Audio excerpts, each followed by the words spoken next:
안녕하세요. AI가 쉽게 알려주는 시사 이슈 특집입니다. 오늘은 대한민국을 뜨겁게 달구고 있는 국무총리 탄핵 소추안을 주제로 다뤄볼게요. 정말 복잡한 이야기라서 이해하기 어렵다고요? 걱정 마세요. 제가 쉽고 간단하게 알려드릴게요. 그럼 지금부터 시작합니다. 먼저 탄핵 소추안이 뭔지부터 알아볼까요? 대한민국 헌법 제65조에 따르면 대통령이나 국무총리 같은 고위 공직자가 헌법이나 법률을 위반하면 국회에서 탄핵 소추를 의결할 수 있어요. 그리고 이걸 의결하기 위해 필요한 국회의원의 수, 즉 정족수는 다음과 같습니다.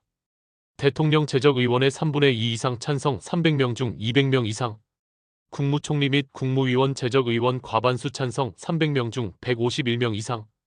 그런데 여기서 중요한 점이 있어요. 만약 국무총리가 대통령 권한대행을 하고 있다면 과연 정족수는 어떻게 적용될까요? 이게 바로 오늘의 핵심 쟁점입니다. 한 총리는 대통령 권한대행으로서 업무를 수행 중이었습니다. 그렇다면 그를 탄핵하기 위해 필요한 정족수는 대통령의 기준인가요? 아니면 국무총리의 기준인가요?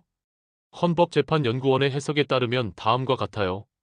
대통령 권한대행으로서의 직무집행 중 위법 행위는 제적의원의 3분의 2 이상 찬성 필요, 국무총리로서의 본래 직무집행 중 위법 행위는 제적의원 과반수 찬성 필요.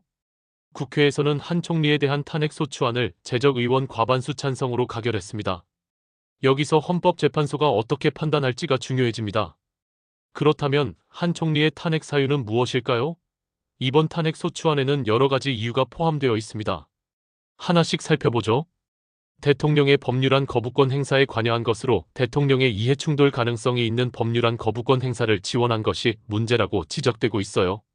12.3 비상계엄 사태에 가담한 것으로 국회의 권한을 침해하는 비상계엄 선포 과정에 적극적으로 참여한 점, 헌법재판관 임명 거부한 것으로 국회가 추천한 헌법재판관 후보를 임명하지 않은 행위, 특검 후보 추천 의뢰 방기한 것으로 비상계엄 사태 관련 특검 요청을 무시한 점, 한 전 여당 대표와의 국정 운영 구상 관련 초헌법적인 방안을 구상한 점도 포함되어 있어요.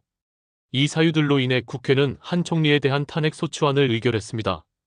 이제 중요한 건 헌법재판소의 판단입니다. 헌재가 탄핵 의결 정족수가 잘못 적용되었다고 판단하면 어떻게 될까요? 그렇습니다.